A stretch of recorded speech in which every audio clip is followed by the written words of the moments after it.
11 de julho de 2025, nesta sexta-feira da 14ª semana do Tempo Comum, a Igreja celebra a memória de São Bento Abade. Meus queridos ouvintes da Rádio Rainha da Paz, queridos seguidores de minhas redes sociais, que alegria nos encontrarmos neste dia, sexta-feira, sextou, louvado seja Deus, entrando em mais um fim de semana, momento de descanso, de convivência familiar, também fraterna. Que alegria, é um privilégio para nós ouvirmos a palavra de Deus, também meditarmos sobre ela em nossa vida. E hoje nós estamos celebrando em comunhão com a igreja esta memória litúrgica. É importante conhecer um pouco da vida do santo celebrado pela igreja e também colocar o seu testemunho na nossa vida, na concretude da nossa vida, né? Iniciemos em nome do Pai, do Filho e do Espírito Santo. Amém. Queridos, antes de proclamarmos e refletirmos a palavra de hoje, vamos começar um pouco sobre a vida do santo que nós celebramos, São Bento de Núrcia, né? Por isso hoje a reflexão tende a estender um pouquinho mais, né? Quando celebramos santo, demora um pouco mais. São Bento de Núrcia. São Bento nasceu mais ou menos no ano de 480, era de uma família cristã nobre, né? E ele foi enviado já como... ainda na sua juventude, para Roma, para estudar. Ele ficou um pouco escandalizado com a imoralidade da cidade nesta época. Roma era o que para nós hoje aqui no estado de São Paulo é a cidade de São Paulo, né? A cidade badalada, a cidade que não dorme, né? Naquela época. E depois, num certo ponto, ele abandona os estudos, se retira por uma vida de solidão e de oração, num lugar que se chamava Subíaco, e ele mora por 3 anos numa gruta, né? Num profundo e total silêncio, penitência, reclusão, e era sustentado por um monge chamado Romano. Esse monge lhe ajudava, levava a sua alimentação. E depois o tempo vai passando e a vida de santidade de Bento começa a atrair discípulos, né?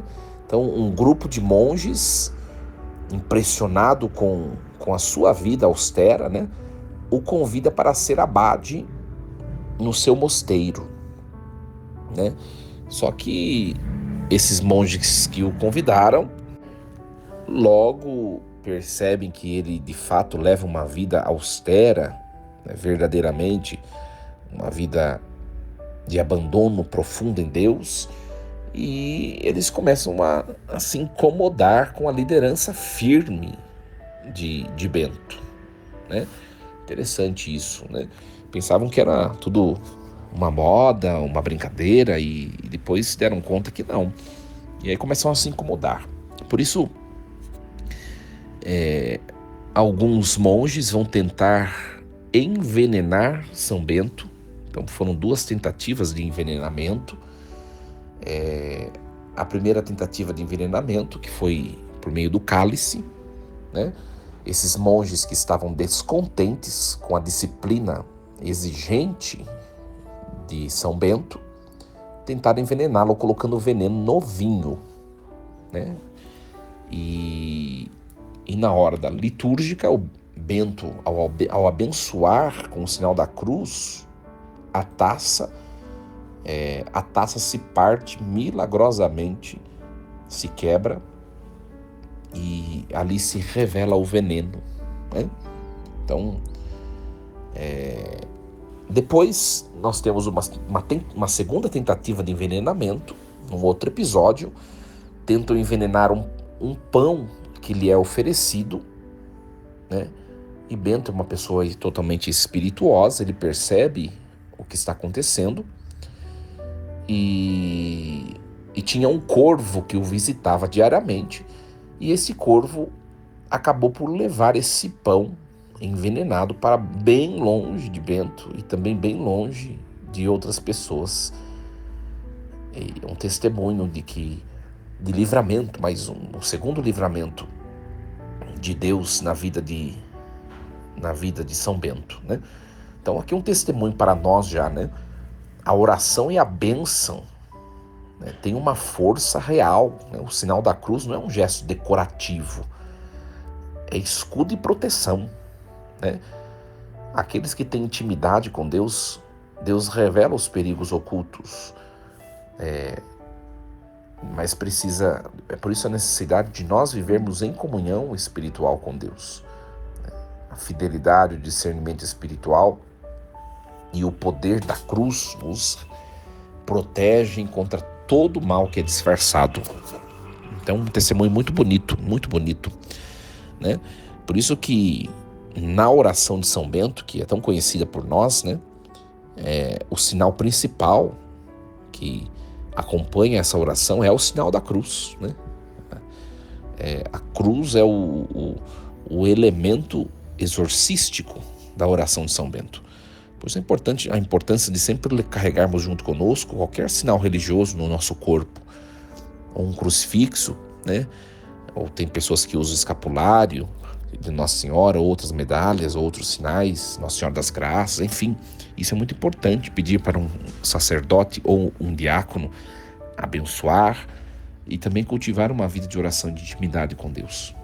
Isso é um grande sustento e que nos proporciona tamanha proteção, né? Depois desses conflitos, São Bento volta à solidão, né? Mas aí continua sendo procurado pelos discípulos, né? Ele funda 12 pequenos mosteiros na região de Subíaco, uma obra grandiosa, né? Começa a crescer essa obra beneditina, e Bento e seus seguidores se instalam no Monte Cassino, mais ou menos no ano 529, que era um local de um antigo templo pagão, né? E ele transforma em um centro cristão de espiritualidade, né? Ali, São Bento escreve a sua regra, né? Regra com R maiúsculo, né? Regra que... O que é a regra de São Bento? É um compêndio de exigências para aqueles que decidem seguir a vida monástica, né? É como se fosse, para nós entendermos, o código de direito canônico de um monge, vamos dizer assim, né? Ou o código civil, né? Aplicado para um monge, né? É a regra de São Bento, né? E nessa regra ele equilibra, né, a oração, o trabalho, a leitura espiritual, né? A regra tem como pilares a oração, a obediência, o silêncio, a humildade, a caridade. Por isso que o lema de São Bento, que é tão conhecido por todos, né? Ora et labora, e alguns dizem ainda ora et labora et lege, reza, trabalha e estuda.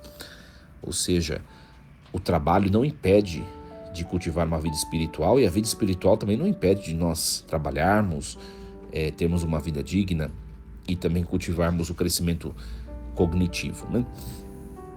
E São Bento é reconhecido por muitos milagres, o dom da profecia, do discernimento do espírito, o próprio relato da vitória sobre os 2 envenenamentos, né? Mostra a santidade. São Bento ele pressente a sua morte, né? E ele pede para ser levado até a capela, e fica de pé com os braços erguidos, recebe o viático, que é a última Eucaristia para aquele que está agonizando, né? E ele entrega sua alma para Deus. Morre poucos dias depois da sua irmã gêmea Santa Escolástica. Então, um testemunho muito bonito, né? Um testemunho muito bonito. São Bento deixou um legado gigantesco para a igreja, é até chamado o pai do monaquismo ocidental, e a sua regra influenciou a cultura, a educação, a espiritualidade, enfim. por séculos na Europa, por isso que ele é chamado de padroeiro do continente europeu, né? Foi chamado pelo Papa São João Paulo II. Então, um testemunho muito bonito de oração, de sensibilidade, de fidelidade a Deus e de apego à cruz de Cristo, que é um símbolo exorcístico forte. Sempre o foi na vida da igreja e continua a ser. Então, que hoje nós recorramos à intercessão de São Bento, sobretudo nas situações difíceis da nossa vida, da nossa caminhada. Queridos, agora nós vamos para a segunda parte deste nosso programa, que é a leitura e a reflexão desse texto bíblico que a igreja nos propõe na liturgia da missa. Leitura do livro do Gênesis, capítulo 46, versículos do 1 ao 7, do 28 ao 30. Naqueles dias, Israel partiu com tudo o que tinha. Ao chegar em Bersabeia, ofereceu sacrifícios ao Deus de seu pai Isaque. Deus falou a Israel em visão noturna, dizendo-lhe: Jacó, Jacó. Ele respondeu: Aqui estou. E Deus lhe falou: Eu sou Deus, o Deus de teu pai. Não tenhas medo de descer ao Egito, pois lá farei de ti uma grande nação. Eu mesmo descerei contigo ao Egito e te reconduzirei de lá quando voltares. E é José que te fechará os olhos. Jacó levantou-se e deixou Bersabeia, e seus filhos o puseram com as crianças e as mulheres sobre carros que o faraó enviara para os transportar. Tiveram também tudo o que possuíam na terra, levaram também tudo o que possuíam na terra de Canaã e foram para o Egito. Jacó com toda a sua família, com seus filhos e netos, suas filhas e toda a sua descendência. Jacó enviou Judá na frente para avisar José e fazê-lo vir ao seu encontro em Gesem. E chegaram à terra de Gesem. José mandou atrelar seu carro e subiu a Gesem ao encontro do pai. Logo que o viu, lançou-se ao seu pescoço e, abraçado a ele, chorou longamente. Israel disse a José: Agora morrerei contente, porque vi a tua face e te deixo com vida. Palavra do Senhor. Graças a Deus. Meus queridos, um texto muito bonito de hoje, né? Por isso que a reflexão hoje, eu disse a vocês que ia delongar um pouco, é um texto que tem muito a nos ensinar, né? Então nós vemos que Jacó, ele está saindo da terra prometida para viver no Egito, tá? E isso causa medo nele, evidente, né? E Deus o consola, o orienta, garante a sua presença, sua proteção, porque vai fazer de Jacó uma grande nação, né? E ele diz: José te fechará os olhos, ou seja, o filho mais novo que ele tinha, né, entre aspas, perdido e agora foi reencontrado, é quem testemunhará a sua morte. Mas para a gente poder continuar a reflexão desse episódio de hoje, que é um episódio bonito, a gente precisa, talvez seja importante retomarmos a sequência da história da salvação. Inclusive, não sei se você que está me ouvindo tem acompanhado todos os dias, né? Se você acompanha todos os dias a reflexão, você acompanha a sequência da história da salvação. Talvez tenham pessoas que não acompanharam, então a gente vai fazer um resuminho, né, rápido, até chegarmos no texto de hoje, para a gente colocar, né, o testemunho espiritual na nossa vida. Então Deus, ele, de tantas nações que existiam, de tantas pessoas que existiam, criadas por ele escolhe fazer uma história de amor, com um povo que ele mesmo vai construir, ele mesmo vai congregar, tá? Não porque Deus não ame os outros povos, mas porque Deus quer se mostrar a esse povo e por meio desse povo Deus quer se mostrar a todos os demais povos, para que todas as pessoas possam adorá-lo, temê-lo e buscá-lo. Então Deus começa a escrever a história do seu povo escolhido lá em Abraão, tá? Pois Abraão teve toda a história que nós acompanhamos, né? Depois veio Isaac, né? E depois de Isaac, filho de Abraão, veio o neto de Abraão, que é Jacó, tá? É importante você saber também, Jacó e Israel é a mesma pessoa, é que Deus dá um outro nome a ele, tá? Então Abraão, depois seu filho Isaac e depois o seu neto Jacó, tá? E Jacó teve vários filhos. O primeiro filho foi, aliás, o filho mais novo, né, foi José, do Egito. E nós ouvimos essa semana, né, o que aconteceu. Como é o filho mais novo, Jacó tinha mais envolvimento, mais afeto. Isso acontece, né? Geralmente acontece. E os irmãos de José, os outros filhos de Jacó, acabam ficando com inveja ou com ciúmes, porque o pai é muito mais afetuoso com José do que com eles, e aquelas coisas que acontecem nas famílias, né? E eles planejam primeiro matar o irmão, né? E depois eles ficam com medo, não podemos fazer isso.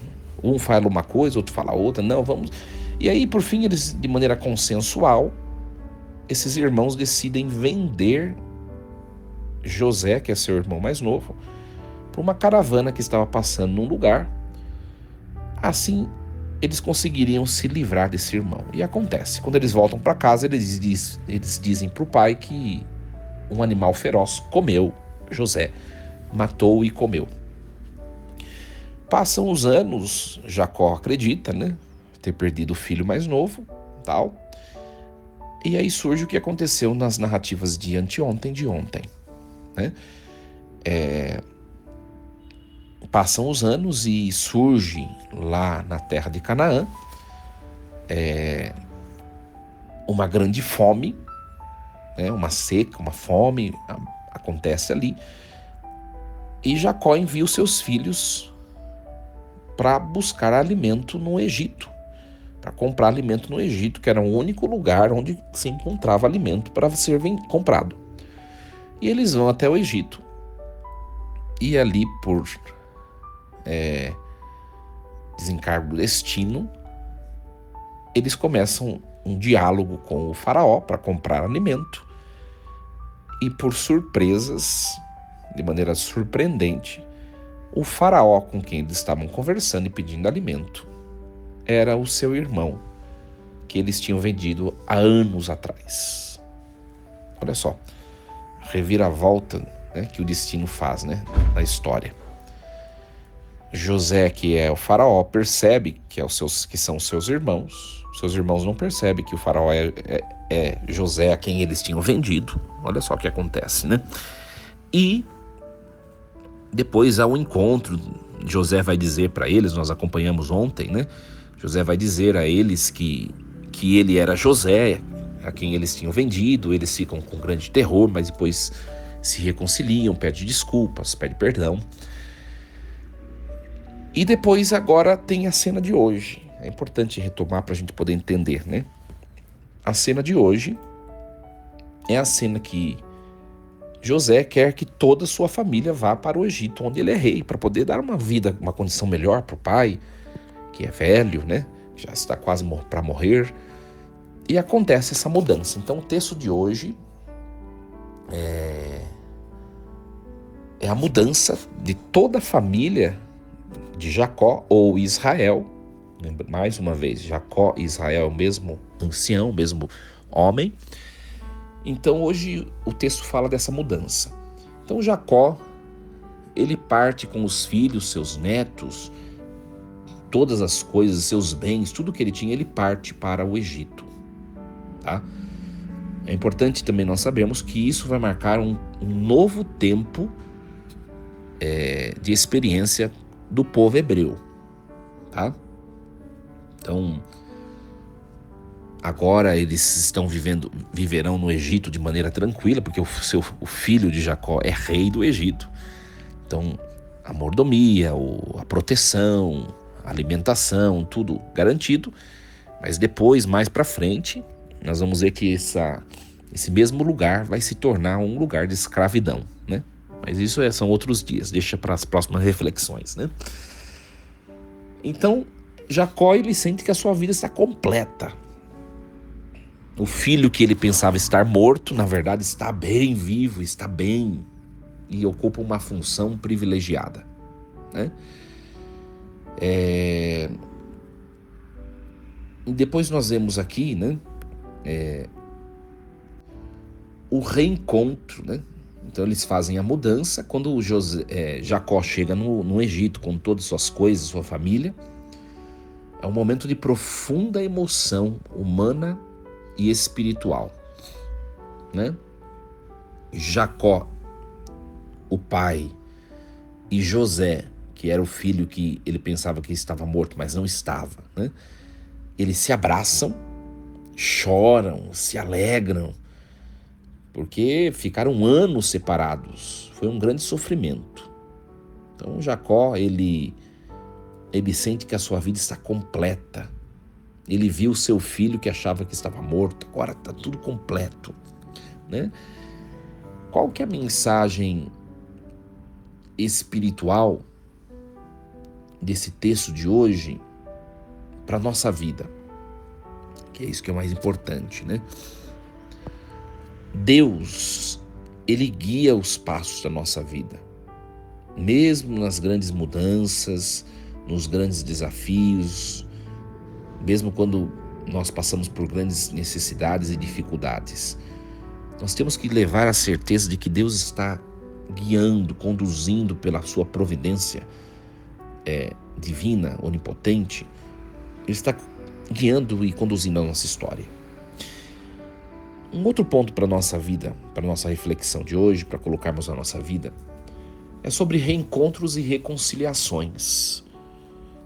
Reencontros, reconciliações fazem parte da ação de Deus em nossa história, né?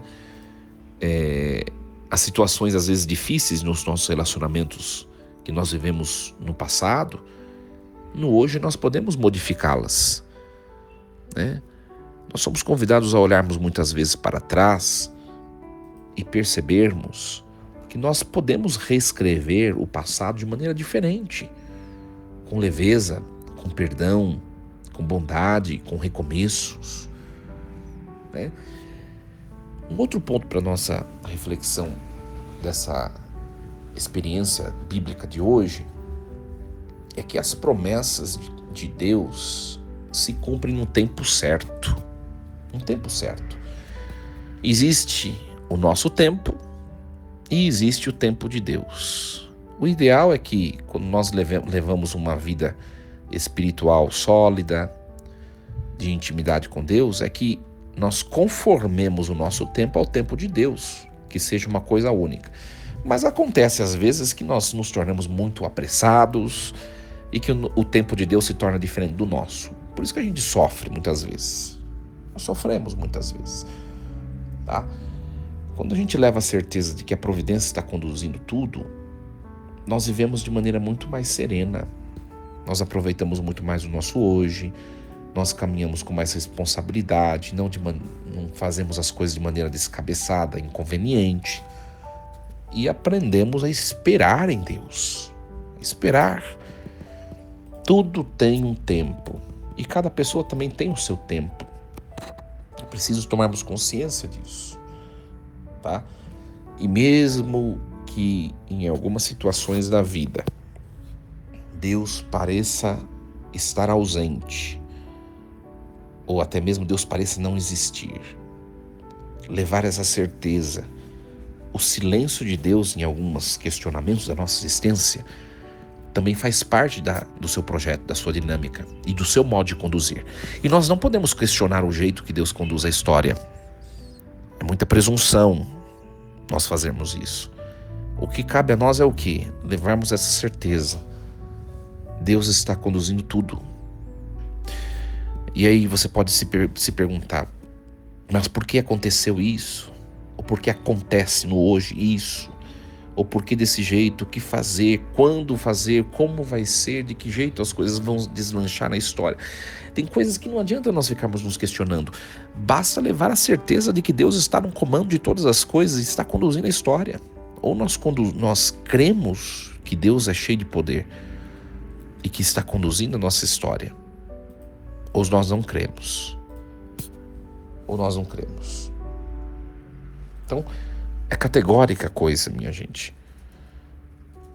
É claro, quando nós estamos vivendo momentos bons na vida, de crescimento, de alegrias, de conquistas, enfim, na nossa caminhada, nossa vida afetiva, nossa vida familiar, ou até mesmo profissional e econômica, é fácil assimilarmos isso. Mas o convite de Deus é que nós assimilemos a sua providência nos conduzir nos momentos de cruzes e dificuldades, nos momentos de inconstância, nos momentos de insegurança, de medo. Nesses momentos é que nós precisamos nos apegar a esse primeiro artigo do credo que nós professamos todos os domingos. Creio no Deus que é todo-poderoso, que criou todas as coisas, o céu e a terra. E é um desafio, um grande desafio para nós. Não é fácil, mas é preciso, né? Tem muitas pessoas que dão testemunhos lindos de Deus, né? Nos momentos de grandes empreendimentos da vida. É importante, mas os testemunhos mais eficazes daquele que é crente, que crê no poder de Deus, eles se mostram nos momentos de cruzes.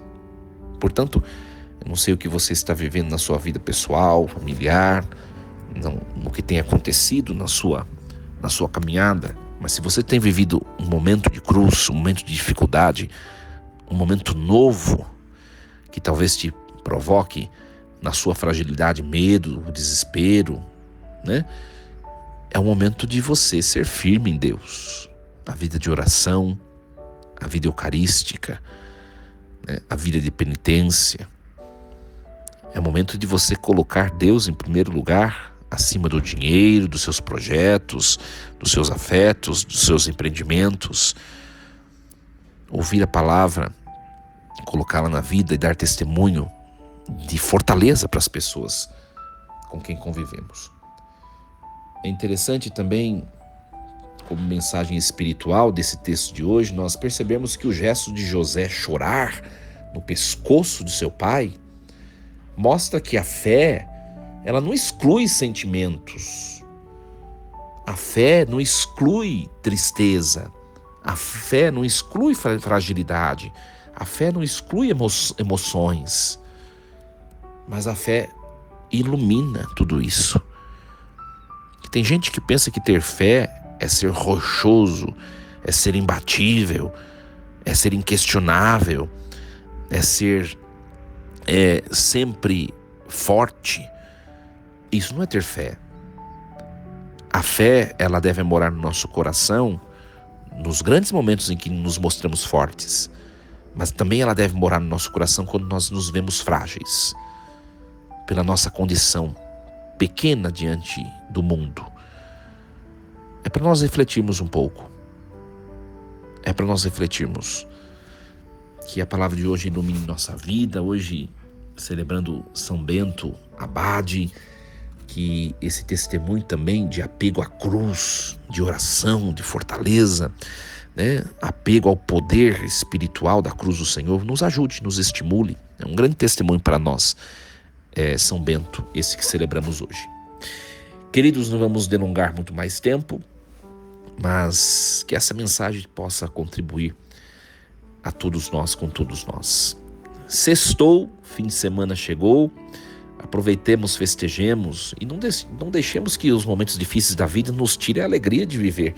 É tempo sempre de brindar, de comemorar, de estar com a quem amamos, que nós não percamos tempo com aquilo que não vale a pena, mas com aquilo que nos enobrece, nos engrandece. Bom fim de semana a todos.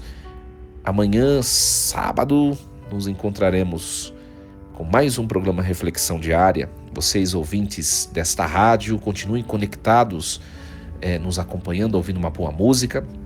E vocês que me seguem nas minhas redes sociais, envie essa mensagem para alguém que talvez esteja passando por um momento difícil, um momento desafiador da vida.